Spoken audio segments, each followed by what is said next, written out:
नमस्कार दोस्तों, स्वागत है आप सभी का एक बार फिर से सही गाड़ी पर। जैसा कि आप देख रहे हो, आज मैं बैठा हूं नेक्सॉन EV मैक्स में और मेरे साथ है आकाश जी, जिनकी एक गाड़ी है। तो स्वागत करते हैं सबसे पहले इनका। हाय।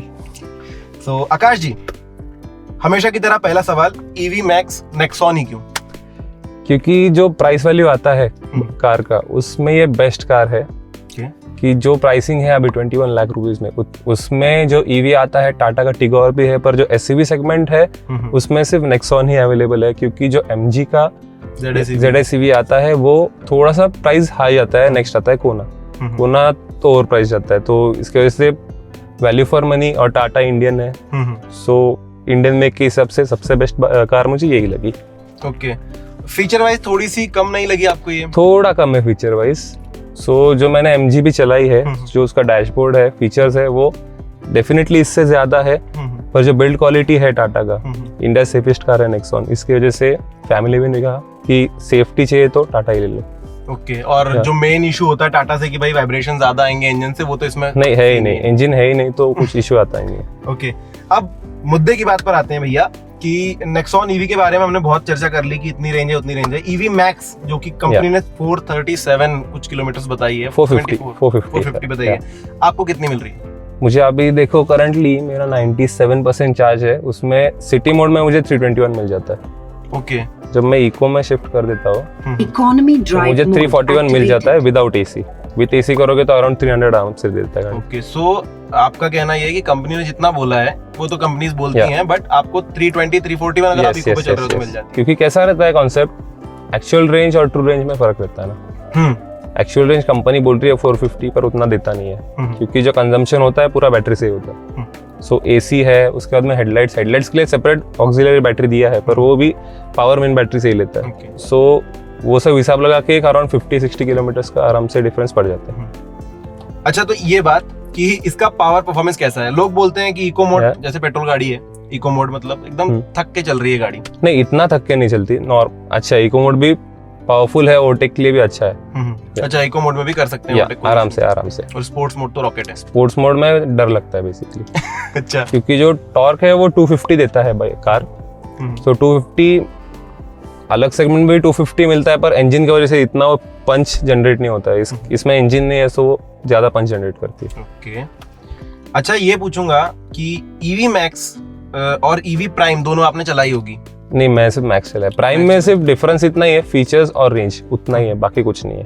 ओके, सो थोड़ा रेंज का फर्क दिखा आपको? वैसे फीचर थोड़े बहुत बढ़ा दिए, जैसे ये दे दी इन्होंने सीट, वेंटिलेटेड सीट्स है, उसके बाद में ये चेंज किया है, गियर शिफ्टर डायमंड आया है, अभी डिजिटल आया है, उसके बाद में नेक्स्ट थिंग वायरलेस चार्जर है, बस उतना ही। बाकी सब फीचर्स या ऑटो होल्ड है, हिल डिसेंट भी दिया गया है कंपनी से। हिल डिसेंट अभी आया है, इसमें प्राइम में नहीं था। यस, तो ऐसे कुछ रीजंस आपको लगे कि मैक्स लेना या फिर प्राइम भी सोच रहे थे? नहीं, मैक्स ही लेना था। ओके, सो आपके पास पेट्रोल कार्स भी हैं? या ओके, उनकी तुलना में EV कितनी ज्यादा अच्छी लग रही है? मेंटेनेंस। अच्छा, पहला थिंग है मेंटेनेंस।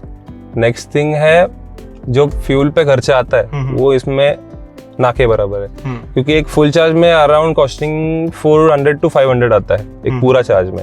सो 500 रुपीज में आराम से 300 किलोमीटर चल जाता है। अच्छा, अगर इनकेस डीजल कार या पेट्रोल कार में देखे तो अराउंड 300 किलोमीटर के लिए 3 से 4 हजार का पेट्रोल आराम से चले जाता है। सो इसमें वो सेविंग हो जाता है। सो ये मतलब 1 रुपए से भी कम में बट कॉस्ट इफेक्टिवली देखे तो हम इनिशियली ज्यादा कर रहे हैं। इसका प्राइसिंग है वो नॉर्मल कार से थोड़ा ओवर प्राइस जाता है, पर जो सेविंग होता है उसको वो ठीक है, वो बैलेंस हो जाता है। कभी लॉन्ग टूर के लिए यूज करने का सोचा है? क्योंकि जब भी आपके पास एक पेट्रोल कार होती है, आप 400-500 किलोमीटर भी जाने का सोचते हैं, टेंशन नहीं आता। बराबर। तो इसमें कभी ऐसा टेंशन तो आया ही होगा? आता है, टेंशन आता है, क्योंकि 200 किलोमीटर के अंदर जाना होगा तो हम लेके जा सकते हैं। मैं गाँव जाता हूँ, ये लेके जाता हूँ बिंदास, क्योंकि वहाँ भी चार्जिंग कर सकते हैं। पर इशू जो होता है EVs का चार्जिंग स्टेशन का है, क्योंकि मोस्ट ऑफ द प्लेसेस सिर्फ 1 या 2 ही चार्जर्स अवेलेबल रहते हैं। जैसा अभी स्टैटिक का आता है, स्टैटिक का साउथ साइड में इतना नहीं है, नॉर्थ साइड में उनका बहुत बड़ा नेटवर्क है। सो नॉर्थ जाना होगा तो कोई इशू नहीं आएगा, साउथ साइड में थोड़ा प्रॉब्लम आ सकता है। जैसे गोवा जा सकते हैं, बालाजी जाना होगा तो थोड़ा इशू हो सकता है। तो ज्यादा लंबा टूर है तो फिर प्रॉब्म हो सकता है। अगर हफ्ते का टूर है तो वो 14 दिन करना पड़ेगा। अच्छा, क्योंकि होटल में रुकेंगे, चार्ज करना पड़ता है, इसकी वजह से। Charging time I think so 16 hours में फुल चार्ज होती है या नॉर्मल चार्जर से? घर में लगा कर Yes. 15 एम्पियर वाला। यस 15 एम्पियर वाला। और जो कंपनी दूसरा प्रोवाइड कर रही है फास्ट चार्जर, उसमें अराउंड 7 to 8 आवर्स लग जाते हैं। ओके, चलो तो चार्जर की बात करते हैं। 2 टाइप के चार्जर होते हैं, Yes. कौन कौन सा हम ले सकते हैं और कितना कॉस्टिंग है उसका? कंपनी दोनों प्रोवाइड करती है साथ में। अच्छा, दोनों साथ में दे रही है, कुछ अलग से कॉस्टिंग? कुछ अलग से नहीं होता है। तो जहाँ पर फास्ट चार्जर मिला वहाँ पर कर लो। यस। ओके, फास्ट चार्जर का टाइमिंग? फास्ट चार्जर अभी जो थर्ड पार्टी चार्जर्स है वो अराउंड फुल चार्ज के लिए 1.5 से 2 घंटा का टाइम लगता है। 1.5 से 2 घंटे। Third Yes. पार्टी मतलब टाटा के अलावा थर्ड पार्टी चार्जर्स भी यस है, अवेलेबल है। गोइगो करके आता है कंपनी, स्टैटिक है। उसके बाद में आई गेस सो 1-2-3 कंपनीज और है, पर मैंने गोइगो और स्टैटिक यूज किया है। अच्छा, सो दोनों में चार्जिंग टाइम 1.5 से 2 घंटा लगता है आराम से। लगता है ये प्रैक्टिकल है भाई। कंपनी कुछ भी बोले, आपको टाइम ज्यादा लगेगा, थोड़ा कॉस्टिंग भी ज्यादा है और कॉस्टिंग भी ज्यादा है। अच्छा, बाहर चार्जिंग करने में क्या कॉस्ट देना पड़ता है? बाहर चार्जिंग के लिए मुझे कॉस्टिंग है अराउंड 1200 से 1300 रुपए फुल चार्ज के लिए। यस। सो भाई ये भी ध्यान में रखना, बाहर चार्ज कर रहे हो तो पेट्रोल डीजल का खर्चा आपको 3 से 4 हजार पड़ेगा अपने 300 किलोमीटर जाने के लिए, और ईवी भी आपको 1200-1300 रुपए लग जाती है। बट घर में चार्ज कर रहे हो तो बहुत सस्ते में काम हो जाता है। सो ये आपकी पहली ईवी है? या यस, कार ईवी पहली है मेरी। ओके, इससे पहले बाइक थी मतलब? बाइक है मेरे पास। यस। सो बाइक से ये ख्याल आया कि यार कार अब ईवी ले ली जाए? या क्योंकि क्या हो रहा है, अभी डीजल का रेट बढ़ रहा है, कार्स के प्राइसेस बढ़ रहे हैं, मेंटेनेंस जो स्पेयर पार्ट्स है उसका प्राइस बढ़ रहा है, उस हिसाब से ईवी बेस्ट है। क्योंकि सर्विस जो आता है सीधा फर्स्ट सर्विस आता है 7000 किलोमीटर। अच्छा, क्योंकि जो था कार का आता है 1000, 5000, 7000 वैसे बेसिकली होता है, इसमें इंटरवल ज्यादा है। और जो सर्विस कॉस्ट है इसका कम है कंपैरेटिवली, क्योंकि इसमें ऑयलिंग तो कुछ है ही नहीं। ओके, सो एक चीज और, ईवी लेते हैं बहुत सारे लोगों को ये पता है कि भाई हाँ सब्सिडी देती है गवर्नमेंट, क्योंकि गवर्नमेंट भी बढ़ावा दे रही है। आपको इस गाड़ी के लिए कितना सब्सिडी मिला? 0। तो भाई ऐसा क्यों? क्या होता है बेसिकली, जो मेकिंग कॉस्ट है अगर 15 लाख से ऊपर होगी तो सब्सिडी गवर्नमेंट नहीं प्रोवाइड करती है। ओके, और इसका costing around 21 lakh rupees on road जाता है। सो जो पुराने हैं इसमें जो नॉर्मल ईवी और प्राइम है उसमें आपको मिल जाएगा सब्सिडी, और वो 1-1.5 लाख तक मिल जाता है? हाँ आराम से मिल जाता है, 1-1.5 लाख आपको आराम से मिल जाएगा। लेकिन इसमें आपको कुछ भी नहीं मिलेगा, तो ईवी मैक्स में सब्सिडी नहीं है, ये समझ लीजिए। यस। ओके, सो ईवी आपको लेनी थी और ऑप्शंस कम है, क्योंकि ZS ईवी है और कोना है, और दोनों की कॉस्टिंग बहुत ज्यादा है, और बिल्ड क्वालिटी में हम नेक्सॉन का तोड़ नहीं देख पा रहे हैं। तो एक ही गाड़ी लेना मतलब पुराता था हमें। बट स्पेसिंग के बारे में क्या कहेंगे? स्पेसिंग अभी कैसा है, मैं सेल्टोस यूज करता हूँ तो मुझे स्पेस का आदत है। इसमें थोड़ा इश्यू होता है, अगर 6 फीट का बंदा बैठा है सामने तो पीछे थोड़ा इश्यू हो सकता है, क्योंकि वो पूरी सीट जो पीछे खींचेगा, जो घुटने हैं वो सीट को लग जाते हैं। अगर सीट आगे होता तो परफेक्टली बैठ जाते हैं। अच्छा, उतना ही माइनस पॉइंट है स्पेस का। नेक्स्ट थिंग है जो इंस्ट्रूमेंट क्लस्टर है वो मैनुअल कम डिजिटल है, सो एनालॉग और डिजिटल दोनों दिया है। सो आई लाइक डिजिटल स्पीडोमीटर्स, सो मुझे वो थोड़ा ये लगा। सो ये एनालॉग है तो आपको थोड़ा सा अलग लग रहा है। ओके, सो यहाँ पर मैं देख रहा हूँ आप जैसे बता रहे हो कि आपने सेल्टोस भी यूज करते हो, तो उसके मुकाबले स्क्रीन तो काफी छोटा लगता है। सेल्टोस का बहुत बड़ा स्क्रीन है। सो इसमें कितना फर्क नजर आता है, क्योंकि इसमें 360 कैम भी नहीं है शायद? नहीं, 360 नहीं है।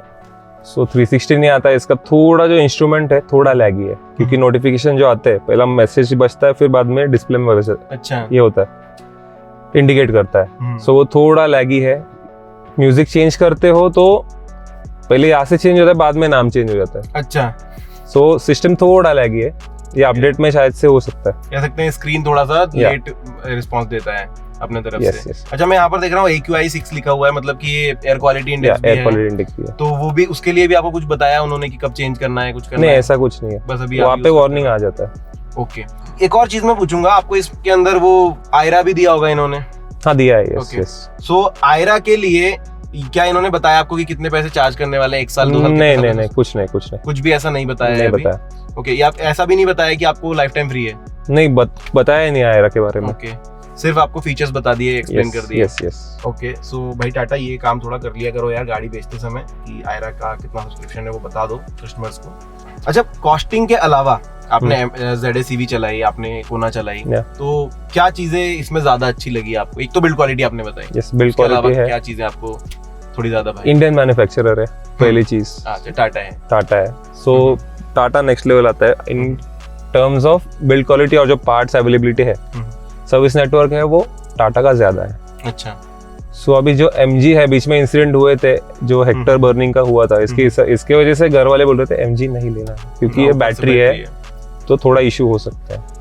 नेक्स्ट थिंग, कोना मैंने चला ही नहीं है, बट आई पर्सनली लाइक कोना, पर जो प्राइसिंग है वो ज्यादा है कोना का। ओके, हाँ।